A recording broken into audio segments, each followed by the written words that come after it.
C'est pas le match de l'année, les gars. C'est pas du tout le match de l'année. Pourtant, il y avait moyen de faire quelque chose de mieux. Il y avait moyen d'emballer un peu plus le match. On en parle tout de suite.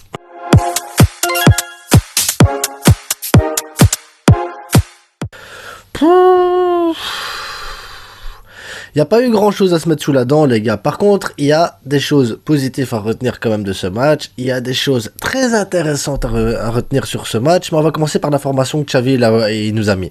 Donc, Ter Stegen. Ensuite, Balde, Christensen, Koundé, Sergi Roberto, Gavi, Busquets, Pedri, Rafinha, Fati, Dembélé.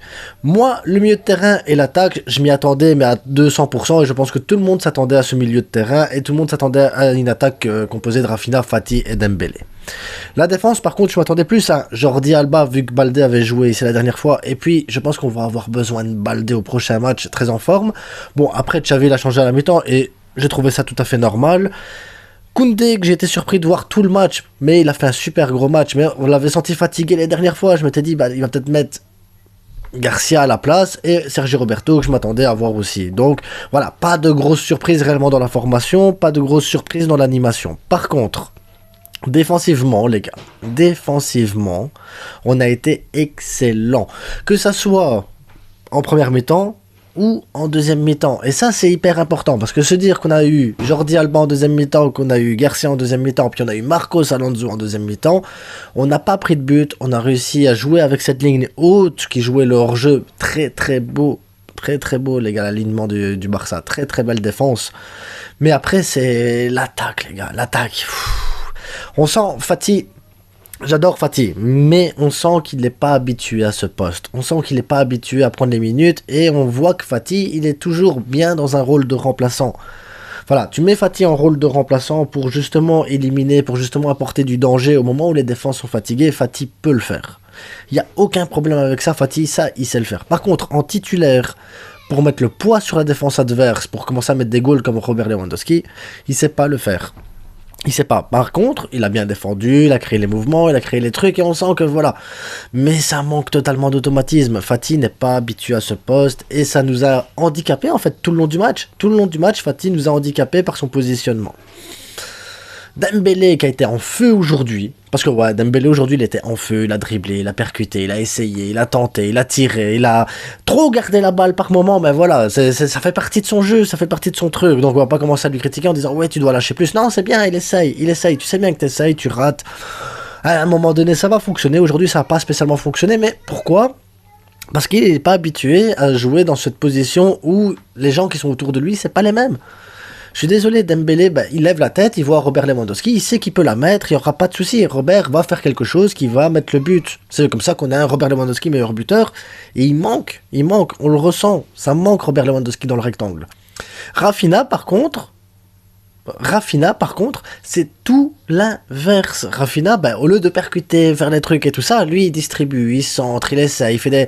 C'est autre chose, c'est deux profils totalement différents. Donc j'aimerais bien un peu plus de Rafinha dans du Dembélé et un peu plus de Dembélé dans du Rafinha, parce que franchement, ils sont trop différents. Je dis pas que c'est pas bien, mais si Rafinha pouvait un peu plus percuter, un peu plus dribbler, et Dembélé un peu moins dribbler...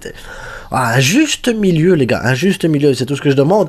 Et Fati, voilà, on sait qu'on va l'avoir en pointe. Je pense qu'il faut absolument qu'il s'adapte, il faut absolument qu'il visionne son match. Je pense que ici, demain, Fati, ce qu'il doit faire, c'est aller au stade, faire son petit échauffement, faire son petit décrassage tranquille, travailler, et après...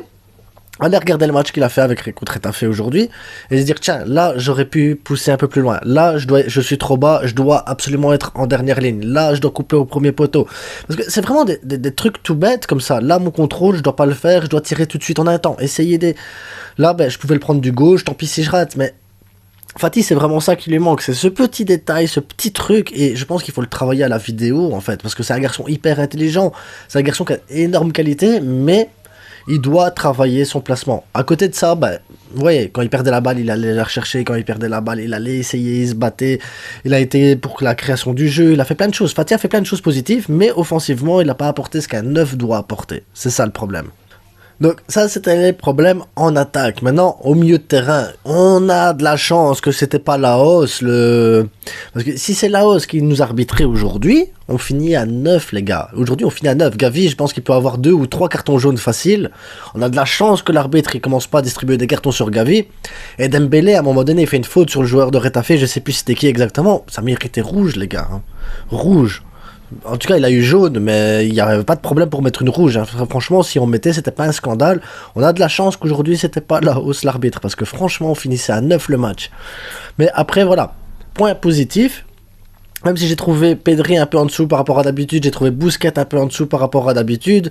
Gavi, on a de la chance qu'il n'a pas eu de carton jaune, parce que pareil, je ne l'ai pas trouvé aussi percutant qu'il est habituellement.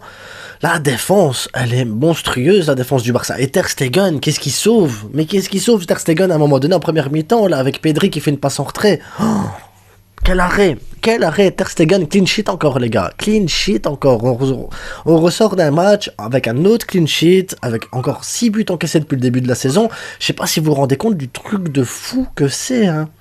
On est en train de construire une défense solide. Maintenant, c'est quand il y a les changements, on a peur. On est d'accord. Quand il y a les changements, on a peur. Parce qu'après, en attaque, tu changes Rafinha, tu mets Gavi un peu plus haut, tu fais rentrer Kessié pour rentrer dans le milieu de terrain. C'est très bien, ça fonctionne très bien. D'ailleurs, Kessié a fait une belle entrée en jeu. Et ça fonctionne bien. Par contre, en défense, quand c'est Marcos Alonso qui rentre, t'es comme ça. T'es comme ça.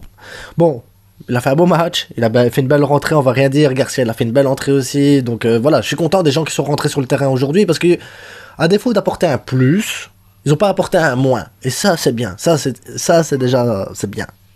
Mais voilà, donc il n'y a pas grand chose à dire sur le match. On met un but de Pedri sur une récupération de Gavi qui met directement dans la profondeur Rafinha qui fait un centre direct. D'ailleurs, Rafinha et Dembélé qui ont percuté souvent et c'était bien que ce soit Rafinha à ce moment-là sur le côté gauche parce qu'il a pu centrer directement de son pied gauche. Pedri, il arrive, il marque. Franchement, un but d'école, un but bien, les gars.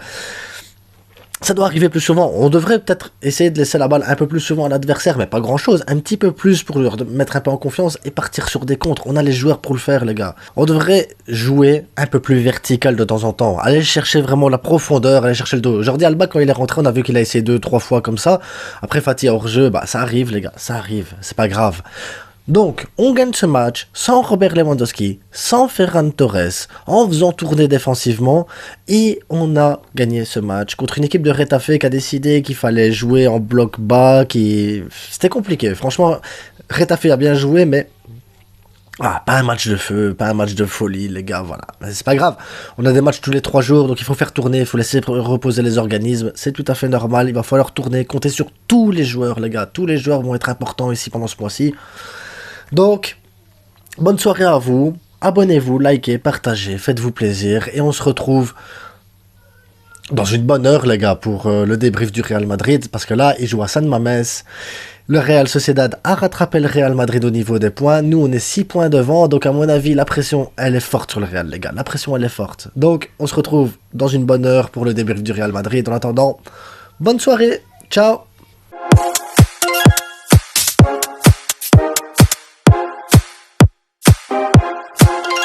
Un peu plus de balles. Allez, au lieu de jouer...